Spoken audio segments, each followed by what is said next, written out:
Good morning to all the students. कैसे हैं आप सब? I hope you all are fine. So students, as you know that in the last class we have discussed about the topic that is related to the cell structure. और cell structure के अंदर हमने discuss किया plasma membrane, cell wall, nucleus, cytoplasm मतलब means protoplasm.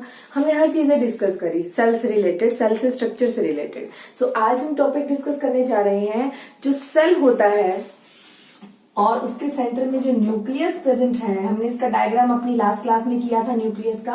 उसके surrounding जो area है that is called cytoplasm. और इस साइटोप्लाज्म के अंदर जो कुछ क्या बोल सकते हैं लिविंग सब सेलुलर सब्सटेंसेस स्ट्रक्चर्स प्रेजेंट हैं.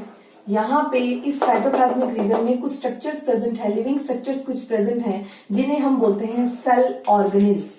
ठीक है. और ये सेल ऑर्गेनेल्स क्या करती हैं, पूरे साइटोप्लाज्मिक रीजन को छोटे छोटे कंपार्टमेंट में डिवाइड करके रखती है. ठीक है. तो काफी कंपार्टमेंट्स प्रेजेंट होते हैं. उन कंपार्टमेंट्स को, उन एरिया को क्या उस छोटी छोटी लिविंग सब सेलुलर स्ट्रक्चर्स को हम बोलते हैं सेल ऑर्गेनेल्स. तो what are the cell organelles? Cell these are the living subcellular structures. These are involved in the different metabolic activity of the cell.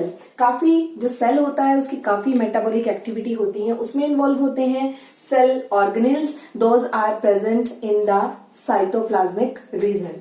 ठीक है.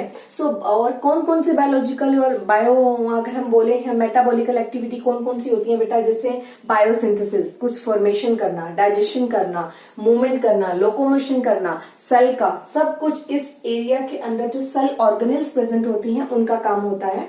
ठीक है. Most of these are membrane bound. काफी cell organelles क्या होती हैं, membrane bound होती हैं, कवर्ड होती हैं and absent in the prokaryotic cell. और जो membrane bound cell organelles हैं definitely they are absent in the prokaryotic cell because आपको पता है prokaryotic cell में हमें डिफरेंशिएट करना न्यूक्लियस की membrane absent होने की वजह से हम न्यूक्लियस का डिफरेंशिएट नहीं कर पाते. तो बहुत सी ये जो सेल ऑर्गेनेल्स होती हैं ये इस एरिया में membrane bound सेल ऑर्गेनेल्स क्या होती हैं, absent होती हैं. सेल ऑर्गेनेल्स कौन कौन सी ऐसी सेल ऑर्गेनेल्स हैं जो हमने रीड आउट करनी है, हमने जो पढ़नी है, that are present near the nucleus in the region of cytoplasmic region में कौन कौन सी सेल ऑर्गेनेल्स प्रेजेंट होती हैं बेटा. तो फर्स्ट वन है Golgi bodies, second is ribosomes, third one is mitochondria, fourth one is called centrioles, fifth plastids, lysosomes, vacuoles and eighth is called ER is endoplasmic reticulum. तो ये 8 cell organelles हैं जिनके बारे में हम one by one step by step discussion करेंगे. तो what are the cell organelles आपको पता लगा, those bodies that are present in the cytoplasmic region and in the cytoplasmic region they show the different type of a metabolic activity. ठीक है. अलग अलग सब सेल ऑर्गेनेल्स की अपनी अपनी एक्टिविटी होती है और काफी सारी सेल ऑर्गेनेल प्रेजेंट होने की वजह से ये पूरा साइटोप्लाज्मिक रीजन छोटे छोटे कंपार्टमेंट्स की फॉर्म में हमें नजर आता है. ठीक है. और हर सेल ऑर्गेनेल की अपनी अपनी मेटाबॉलिक एक्टिविटी है. कोई सेल ऑर्गेनेल डाइजेशन में हेल्प कर रही है, कोई सेल ऑर्गेनेल मूवमेंट में, कोई सेल ऑर्गेनेल हमारी लोकोमोशन में, कोई सेल ऑर्गेनेल है जो हमारी कोई ना कोई बायोसिंथेसिस कर रही है, कुछ फॉर्मेशन कर रही है. ठीक है. तो they are called cell organelles और they are number of the cell organelles. ठीक है. तो आज हम स्टार्ट कर रहे हैं अपनी पहली सेल ऑर्गेनेल का example that is Golgi bodies. तो आज हम डिस्कस करेंगे अबाउट गोल्गी बॉडीज. फर्स्ट और सेल ऑर्गेनेल के बारे में डिस्कस करेंगे. तो फर्स्ट सेल ऑर्गेनेल है हमारी गोल्गी बॉडीज जिसे हम गोल्गी कॉम्प्लेक्स और गोल्गी अपरेटस भी बोलते हैं. और इसे डिस्कवर किया था, एक्सप्लेन किया था कैमिलियो गोल्गी ने फर्स्ट टाइम.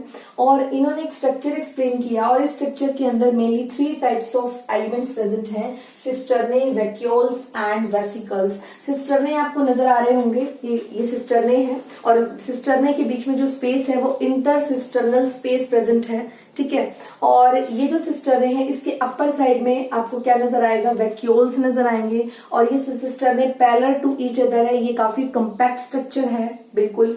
और ऊपर की तरफ आपको वैक्यूल नजर आ रहे हैं और नीचे की तरफ आपको कुछ वेसिकल्स नजर आएंगे. तो मेनली 3 टाइप्स इसमें प्रेजेंट है इस पूरे गोल्गी बॉडीज के अंदर और सबका अपना अपना काम है. ये काफी पैक्ड पैक्ड स्ट्रक्चर है और काफी पैरेलल स्ट्रक्चर है, ठीक है। This is called Golgi bodies और ये प्रेजेंट होता है इन द किसमें, हमारे साइटोप्लाज्मिक रीजन के अंदर। ये सेल ऑर्गेनेल है, हमारी पहली cell organelle, this is called Golgi bodies. और इनका मेन फंक्शन की बात आती है, इनका मेन फंक्शन क्या है, स्टोरेज करना, डिस्पैच करना मटेरियल्स को, इनका काम है। इसके अलावा ये एक्रोसोम होती है किसकी, स्पर्म की। स्पर्म हमारा जो मेल पार्ट है, मेल का रिप्रोडक्टिव पार्ट होता है, उसमें से रिलीज होते हैं स्पर्म। और इन्हीं की स्पर्म क्या हो गया, एक टाइप के गैमेट्स होते हैं। और स्पर्म का जो स्ट्रक्चर होता है, मेल स्पर्म का जो स्ट्रक्चर होता है, उसकी जो टिप होती है, उसकी फॉर्मेशन में भी गोल्गी बॉडीज हेल्प करती हैं, जिसे हम एक्रोसोम बोलते हैं। This is called acrosome. इसके अलावा इनका फंक्शन है फॉर्मेशन ऑफ लाइसोसोम्स। और जो लाइसोसोम्स होते हैं, ये भी हमारी एक डिफरेंट टाइप की सेल ऑर्गेनेल्स होती हैं, तो उनकी फॉर्मेशन में भी गोल्गी बॉडीज क्या करती हैं, हेल्प करती हैं। तो आपको पता होना चाहिए, आज हमने एक एक करके सभी सेल ऑर्गेनेल्स के बारे में डिस्कस करना है। तो ये हमारी फर्स्ट सेल ऑर्गेनेल है Golgi bodies, that discovered by, that explain by Camillo Golgi, ठीक है। और आपको नजर आ रहा है इसका स्ट्रक्चर, ये काफी पैक्ड है, पैरेलल टू ईच अदर है। इसके मेन 3 एलिमेंट्स हैं, वो कौन कौन से हैं, cisternae, second one vacuoles and vesicles. और इनके बीच जो सिस्टर्ने हैं, ये जो आपको cisternae parallel to each other नजर आ रहे हैं, इनके बीच के स्पेस को इंटरसिस्टर्नल स्पेस बोला जाता है, ठीक है। तो this is the Golgi bodies, ठीक है। Now we will discuss about next हमारी सेल ऑर्गेनेल्स के बारे में हम बात करते हैं, that is ribosomes. About the next cell organelle, that is ribosomes. तो बच्चे जो राइबोसोम्स होते हैं, ये काफी इलेक्ट्रॉन माइक्रोस्कोपिक स्ट्रक्चर्स होते हैं। They are extremely small, dense and round bodies होती हैं ये बिल्कुल, ठीक है, that are present in the cytoplasmic region. और ये मेम्ब्रेन बाउंड नहीं होती, कंप्लीट ये मेम्ब्रेन लेस होती है। Ribosomes form by the ribonucleic acids. ये राइबोन्यूक्लिक एसिड मीन्स आरएनए से मिलकर बनी होती हैं, एंड प्रोटीन से मिलकर बनी होती हैं, और ये प्रोटीन सिंथेसिस भी करती हैं इन प्रोकैरियोटिक सेल। और ये बेसिकली जो राइबोसोम्स होते हैं बेटा, ये 2 टाइप्स के होते हैं। एक होता है हमारा 70 टाइप और 70S टाइप, और एक होता है हमारा 80S टाइप। जो 70S टाइप हमारा राइबोसोम्स है, वो प्रोकैरियोटिक सेल्स में प्रेजेंट होता है, और उसकी 2 सब यूनिट होती हैं, 30S और 50S। और जो हमारा 80S टाइप का राइबोसोम होता है, माइक्रोस्कोपिक स्ट्रक्चर होता है, वो यूकैरियोटिक्स में प्रेजेंट होता है, और उसकी सब यूनिट होती हैं 40S और 60S। तो ये माइक्रोस्कोपिक स्ट्रक्चर्स हैं, आपको पता होना चाहिए। ये मेम्ब्रेन लेस होते हैं, मेम्ब्रेन बाउंड नहीं होते, काफी स्मॉल होते हैं, डेंस होते हैं, साइटोप्लाज्मिक रीजन में प्रेजेंट होते हैं, इंटरस्प्रेड होते हैं पूरे साइटोप्लाज्मिक रीजन में, ठीक है।